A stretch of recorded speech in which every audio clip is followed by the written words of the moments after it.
Unit 2, Exponents, Factors, and Fractions, Week 5. Converting mixed numbers and improper fractions, Lesson 6. Converting mixed numbers and improper fractions, 1. Question number 1. What does it mean for a fraction? So when we're talking about simplest form of a fraction, the main point that we're talking about that we want to make is our GCF. All right, now why is that important? Well, let's jump down here to an example. When we have a fraction, for example, 4 and 8, 4 eighths, we can find the factors of 4, and they're equal to 1, 2, and 4. We can also find the factors of 8, which are 1, 2, 4, and 8. So we can see here we have several factors that are the same. 1, 2, and 4 are called common factors. Now the one that is here that is the highest is the greatest common factor. So to say something has not been completely simplified means that it has been divided by a common factor that was not the greatest common factor. So 4 eighths here, I can divide each of those by 2, which would give me 2 fourths. Well, 2 fourths is not in the simplest form because I divided by 2, which was simply a common factor and not the greatest common factor.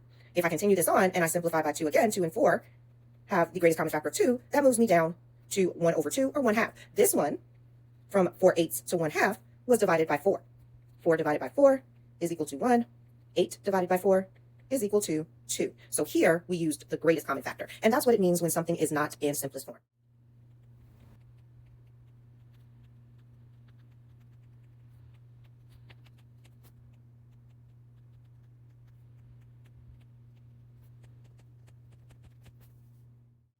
Question 2. Can you write 12 over 20 in a simpler form?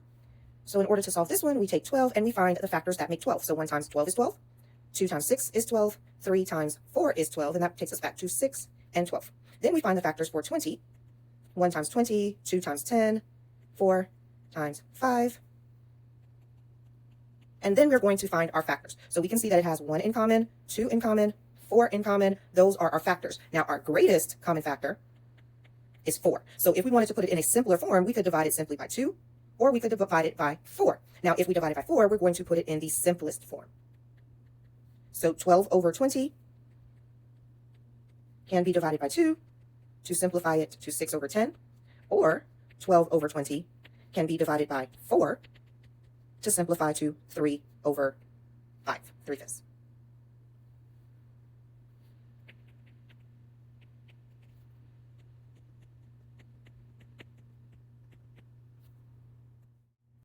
Question 3, can you write 13 over 48 in a simpler form? Let's look at the factors for 13, which we know are 1 and 13, because that is a prime number. Now we know, looking at 48, the only question we have to concern ourselves is, can 48 be equally divided by 14? And we can simply work that out to see if it works. And if it doesn't work, then we know that it cannot be simplified. And let me show you that. So let's do times 13. We know that multiplication is repeat addition. So just for you who need this, we're going to see how many times we can add this here until we get to something close. So here, if I add 13 more, 12, carry the 1, 4, 5. So that takes us over. We used 1, 2, 3 13s to get 39. And when we subtract that there, that leaves us with a remainder. So we're left with 3 something, 3 and some portion of a whole. And that means we can't simplify because our only greatest common factor that we would have here is 1. So the answer here, no, GCF is equal to 1. Question 4, can you write 1/2 in a simpler form? So 1/2 here, our factors of 1 are 1, our factors of 2 are 1 and 2. So we can see that our GCF is 1. That means we cannot simplify it any further. So no, because our GCF is 1. Can we write 8 eighths in a simpler form? So if we have 8 and 8, our factors will be exactly the same. 1, 2, 4, and 8. Now here, we of course want to divide by our greatest common factor. We have 1 as a common factor, we have 2 as a common factor, we have 4 as a common factor, and 8 as a common factor, but our greatest common factor is 8. So if we divide both of those by 8, we would get 1 over 1, and we know that that is equal to 1 whole. Because we need 1 to make a whole, and we have 1. When we're working with fractions, we have to remember that fractions are parts and wholes. Fractions are made of parts, which are represented in the numerator, and wholes, which make up the amount needed in the denominator.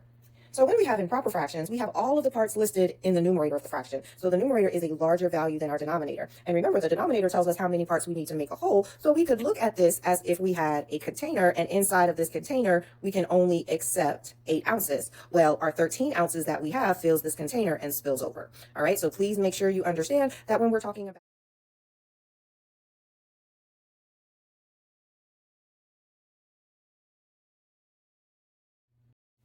Fractions, parts, and wholes. Fractions are made of parts, which are the numerator, and the wholes, which are determined by the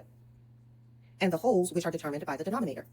Let's look at that more closely. We have a whole number here. Well, what does that mean? That means each of the wholes consists of 3 parts. So we have 1 whole, 2 wholes, 3 wholes, 4 wholes, which each consist of 3 parts. Now, our numerator tells us also the number of parts that we have. So that means here, out of the 3 parts, we only have 2 of those. 4 means we have a total of 12 parts. And the 2 here tells us that we have 2 additional. So that would look like the spillover here. From the diagram that I drew before, this is my diagram here. These 2 parts are the spillover. Okay, so mixed numbers. We have parts that make a whole are removed here and shown separately, and the leftover parts remain in the numerator of our fraction. So our key driver here, we need to make sure we understand the role of the denominator. The denominator tells us how many we need in order to make 1 whole. The whole number tells us how many of those that we have. The numerator that is left over tells us all about the leftovers.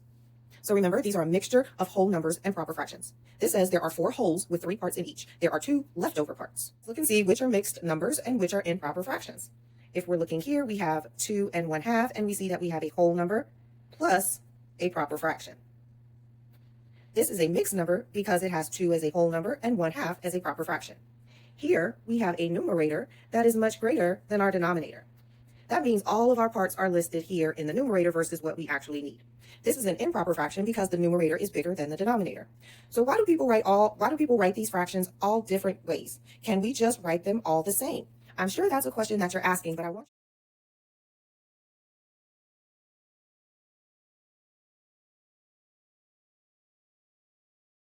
well, the answer is yes, we can. We can write them the same because we can go back and forth between the 2. And if we wanted to compare 1/2 to 10/3, those are written different ways. It would be easier if they were written the same way. So we can change both of them from mixed numbers to improper fractions, or we can go in the opposite direction and change our improper fractions to mixed numbers because we can know what they're saying, what they're asking, where to put the parts.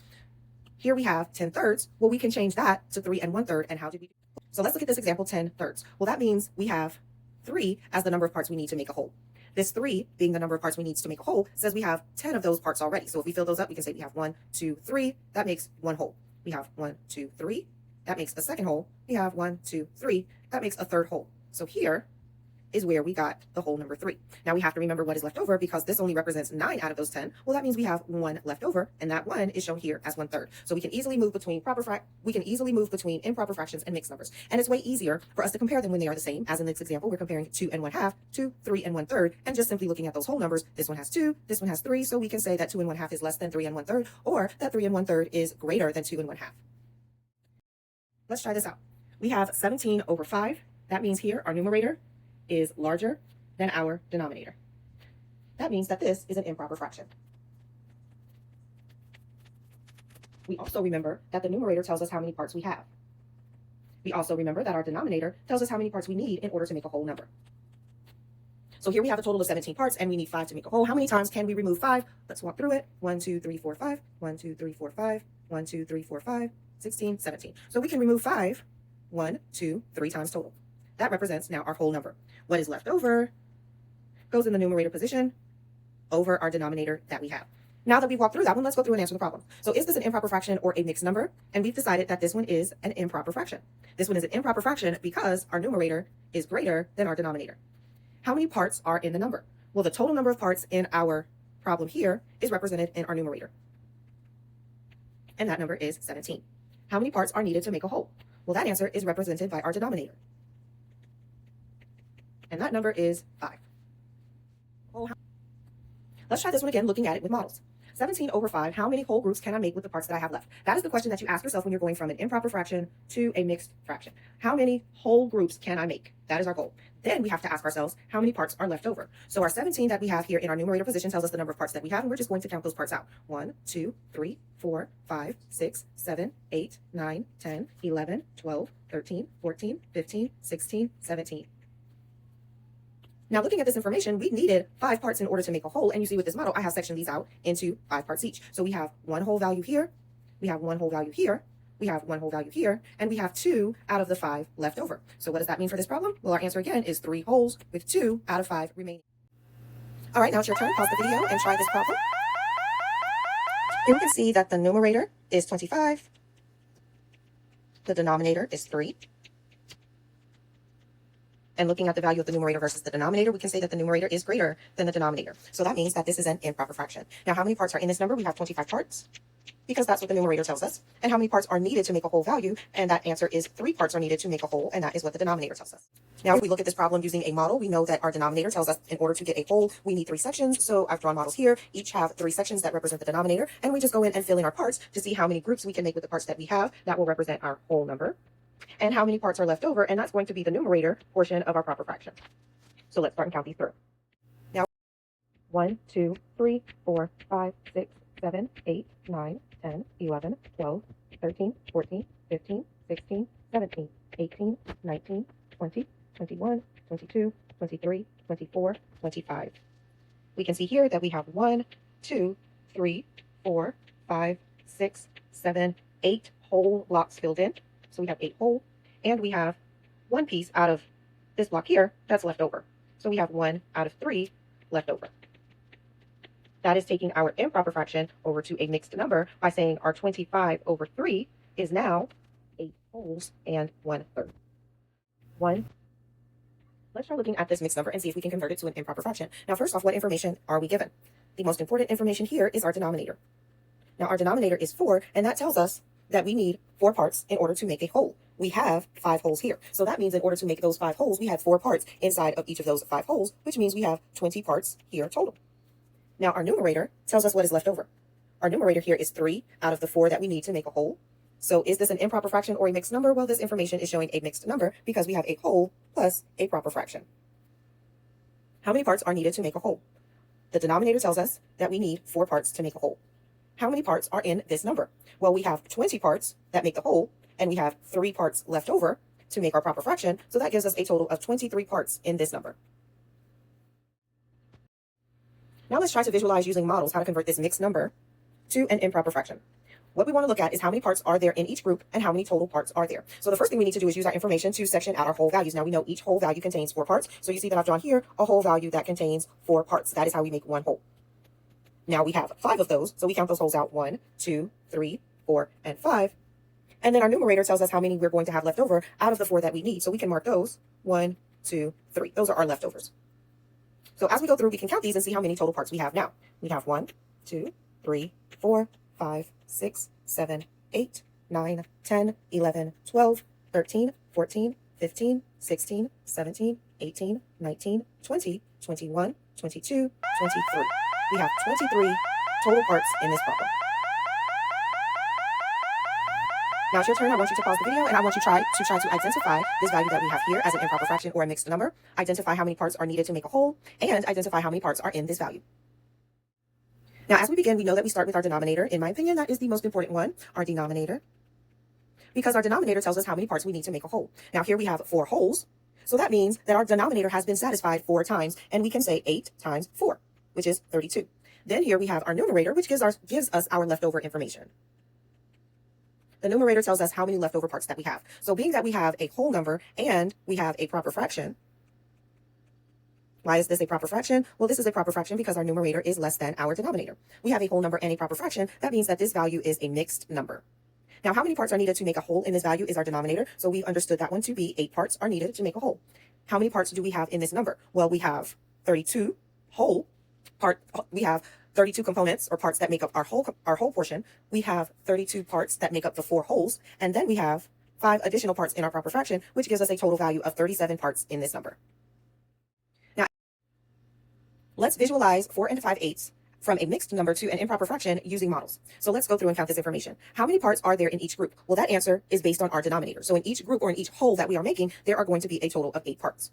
How many total parts are there? Well, we remember that our total parts are the amount of parts that we have as the whole plus the amount of parts that we have in the numerator position. Before we can understand exactly how many parts we have in the whole, we have to do a simple multiplication problem, and that is the number of holes that we have times the number that we need in order to make our denominator one complete whole. So we here have 4 times 8, which is 32, and we have 5 leftover parts that are in our numerator. So let's go through and fill those in and see what that gives us a value of. Our 4 whole number is 1, 2, 3, 4 here, and our 5 remaining in our numerator out of an 8 is here, 1, 2, 3, 4, 5. Now our responsibility is to go through and count those and see the total number that we have in order to figure out the total number of parts. So here we go. We have 1, 2, 3, 4, 5, 6, 7, 8, 9, 10, 11, 12, 13, 14, 15, 16, 17, 18, 19, 20, 21, 22, 23, 24, 25, 26, 27, 28, 29, 30, 31, 32, 33, 34, 35, 36, 37. So let's go back and prove our multiplication one more time just to make sure that we understand it is true. This is 8 sections here, 8 full parts here, 8 full parts here, 8 full parts here, and 5 full parts here. Now in this section, these first 4, they're all the same. So we know repeat addition is simply multiplication. All right, one way to double check behind yourself to make sure that one is true. Mixed numbers are a mixture of whole numbers and proper fractions.